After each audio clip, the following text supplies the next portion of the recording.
Good morning. Welcome to Stock Market Today for Tuesday, February 11th, 2020. I am your host, Dan Russo, the Chief Market Strategist at Chaikin Analytics. Find me on Twitter at @DanRusso_CMT. Stock Market Today brought to you today and every day by Chaikin Analytics. Head over to ChaikinAnalytics.com/today where you can sign up for a free email where we get a lot of the content for this show as well as give you daily stock ideas to consider. That hits your inbox every trading day before the market opens. So U.S. equities finished higher in Monday's trading, extending last week's gains. Tech, consumer discretionary, and REITs outperformed. Financials, materials, and energy were your laggards. Treasuries were stronger across the curve. The dollar was stronger against the yen, but weaker on the euro cross. Gold finished up 40 basis points, and WTI crude down about 1.5% on the day. As we get to the desk this morning, futures are pointing higher, up about 30 basis points in early trading. Asian equities were stronger overnight, with Hong Kong up more than 1%. Japan was closed for a holiday. European equities are trading higher this morning as well. Treasuries are weaker across the curve. The dollar is stronger against the yen. Little changed on the euro cross. Gold giving a little bit back here, down 40 basis points. And WTI crude seeing a bit of a rebound, up 1.9%. to get us going on a Tuesday morning. And as we look at the structure of the S&P 500, we did go out at a new high last week, building on last week's strong rally. Support remains in that range that we've been highlighting between 3,200 and 3,250. That held strong on the coronavirus-induced pullback. Now, I'm wondering if we're carving out resistance near the 3,350 level. The one thing that is on my mind is that while the RSI does maintain bullish ranges, that negative divergence that we've been highlighting over the past few days does remain in play. What does that mean? It means the market is making new highs, but this particular indicator is making a lower high. It's just kind of a warning. Just be diligent out there and watch what's going on. We've had this strong move higher over the past 6 days of trading. Perhaps the indicator needs some time to catch up, but we are mindful of divergences. As always, we want to manage risk, but the trend remains very much intact with the RSI in bullish ranges and Chaikin money flow remaining bullish. So I think it still makes sense to identify the strongest areas of the market and then look for the stocks within those areas with bullish and very bullish ratings that are outperforming the market and try to get those stocks when they become oversold within the context of their uptrends. So big picture, not a lot has changed here for the structure of the overall equity market. Now let's hit our market in a minute. What are we writing about in our note today to Chaikin Analytics clients? Well, stocks add to last week's 3% plus rally to start the new week. Strong day yesterday. Technology remains strong leadership, but I'm wondering if on a relative basis we're a bit extended to the upside in the near term. Consumer discretionary held relative support on Amazon's strength. Energy weakens further as crude breaks down. That's just been an ongoing theme here for the past few months and really for the majority of the past 12 months. Futures, as I said, do point to a higher open today. So it is Tuesday. We do our relative strength work at the sector level. So that'll be a big focus in my note today as well as on the show. Looking at the major indices from a power bar perspective, the Dow tacked on 60 basis points yesterday, 8 bulls to 6 bears there. S&P 500 up 77 basis points, 134 to 61, bulls to bears for that group. NASDAQ was an outperformer, up 1.21%, 38 to 5, bulls to bears for the NASDAQ if you're looking at the Qs and drilling down on their individual holdings. Small caps, slight underperformer, 487 to 259, bulls to bears, bonds uptick, sending yields lower. Tech was your big gainer at the sector level, up about 1.4%, 29 bullish or very bullish stocks in tech, for only 5 bearish or very bearish stocks. According to the Chaikin Power Bar, small cap stocks and large cap stocks are bullish. Major markets are mixed. Now let's look at our stock of the day. Remember, the stock of the day is auto-generated, and then I look at it for you in real time, as if you came to me and said, hey, Dan, what do you think of Ashford Hospitality? Well, first and foremost, we'll point out that this is a $2 stock. Comes to us from the REITs group, closed down 37 basis points yesterday. Ticker AHT actually has a very bullish rating. And that's due to very attractive financial metrics, very positive expert activity, and strong price volume activity. 20 factors, right? We look at them every night. We come out with that very bullish rating. The trend is strong above the trend line. Industry group, from a power bar perspective, the REITs have been okay, but this has not been a stock that we would recommend looking at it, and that does remain the case. Remember, it's the power gauge rating in conjunction with relative strength. So while we do have a very bullish rating here, and for those of you who look at $2 stocks, the analysis does remain the same. However, look at the underperformance. Stock's been underperforming since last May, and the intensity of that underperformance does remain strong. We're neither overbought nor oversold. Money flow is bearish. This to me is just, number one, I don't really like to look at these low price stocks. Number two, even if I did, this would not be one that I would like to consider on the long side, but we will look at a better stock a little bit later on in the show. According to the sector tracker now, the movement of the major sectors over the last 5 days, the largest weight in the index, technology, is at the top of the list, and we like to see that. Industrials, a little bit of a rally here in the near term, but bigger picture relative trend there does remain weak. Healthcare, it's an area of the market where we've been warming, and while we do expect volatility leading into the election, from a Chaikin analytics perspective, healthcare does still look fairly compelling. Comms having some strength recently on the back of some of the large cap names there. REITs, discretionary financials, and staples are middle of the road.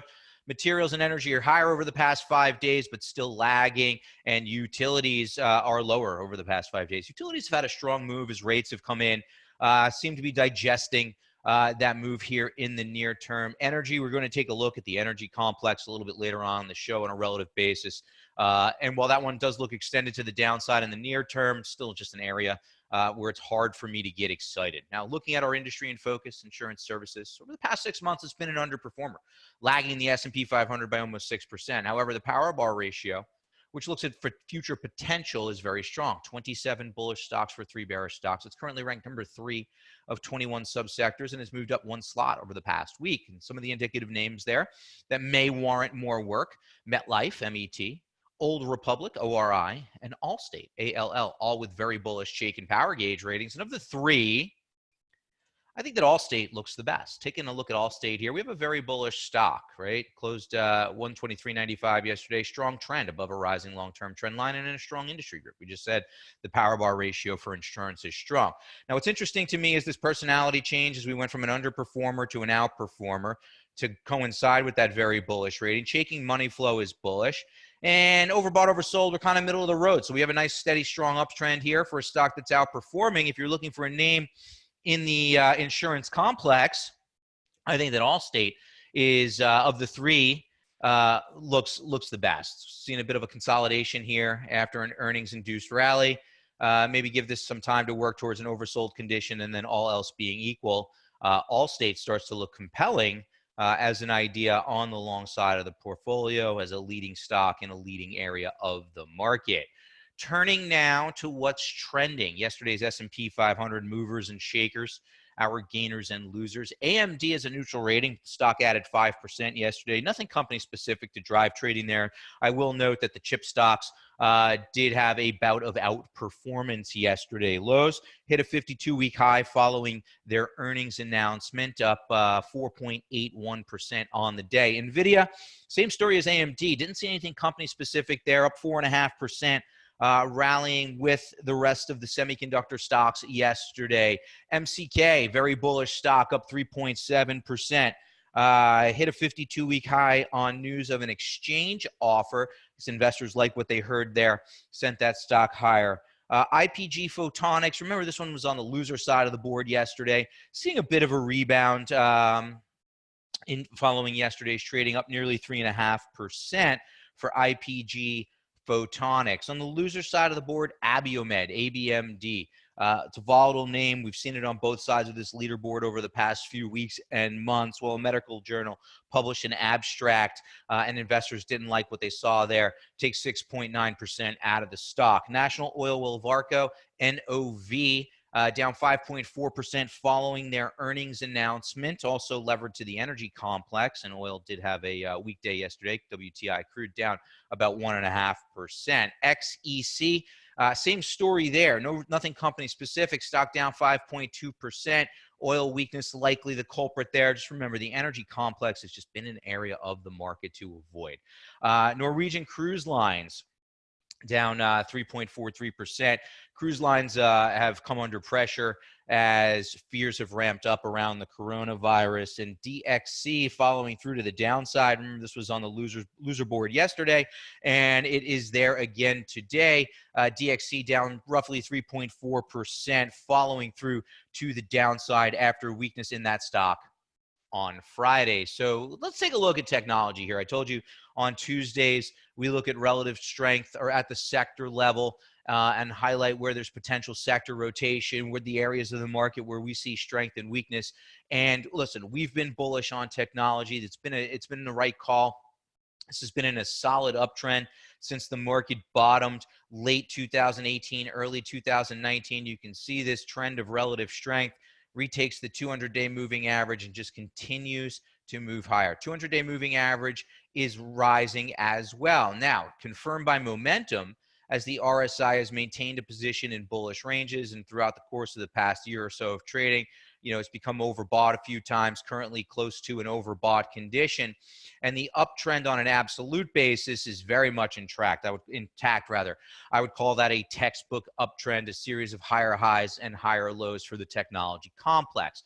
And as we look at it through the lens of Chaikin Analytics, XLK does have a very bullish Chaikin Power Gauge ETF rating. We already touched on the power bar ratio, 29 bullish or very bullish stocks there for only 5 bearish or very bearish stocks. So this has been one of our favorite areas in the market, but while it does remain strong, while over the intermediate term, we do think the weight of the evidence supports a continuation of outperformance, I will highlight that we are extended from the 200-day moving average. I did a quick study on this morning, just kind of looking at, how many standard deviations above the 200-day moving average is technology currently on a relative basis. So this ratio, right? And it's almost 3 standard deviations above the 200-day moving average. So just something to keep in mind. We continue to like tech, right? Very bullish power bar ratio, right? It's an area of the market that's working and is likely to continue to work, right? But I wouldn't be surprised to see a pause here in the near term, just given the extended nature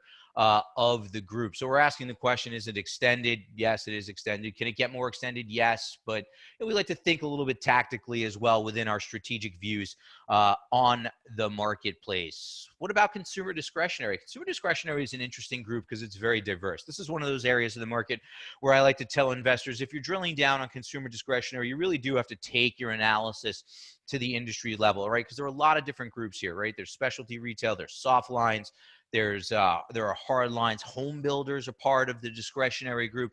So I do think it makes sense to drill down on the group. But if I look here, what we've seen is a bout of weakness that took us below the 200-day moving average to then test support that's been in place for roughly 2 years. Now we briefly undercut that support level and then quickly rallied, largely on the back of strength in Amazon. If we drill down on the consumer discretionary sector, Amazon is roughly 23-24% of the sector. So with Amazon gapping higher and continuing to follow through on their earnings announcement, that has obviously helped out the consumer discretionary sector here, and that's what's led to this near-term bounce. So what we're looking for is for the RSI to continue to shift higher, hold within bullish ranges, and work higher. Obviously, we would like to see a break through this consolidation, but just bear in mind that some of the strength could be deceiving given Amazon's weight within the group. And just to kind of tell you that, here's XRT retail on an equally weighted basis. Right? You can see it's starting to break down, right? This uptrend that's been in place since August is beginning to turn lower. So, sometimes looks can be deceiving, right? It's important to know what's under the surface of some of these products when you're looking at themes and conducting your analysis. Amazon, big weight and discretionary. It makes sense to drill down or maybe even look at it on an equally weighted basis for a greater perspective. And here's energy accelerating to the downside. XLE relative to the SPY, below the 200-day moving average. It's been an area of the market that we've been avoiding. Very bearish ETF power gauge rating, 12 bears, 1 bull, confirmed by momentum. Now, this might be extended to the downside, but here's crude oil breaking down. Just continues to be an area of the market that we want to avoid. And then, as always, we're still offering our 14-day trial to Chaikin Analytics. Head over to chaikinanalytics.com/test drive to sign up and follow through and find some of these ideas that we talk about each and every day on this show. I hope you have a great Tuesday, everyone. I'll be back tomorrow.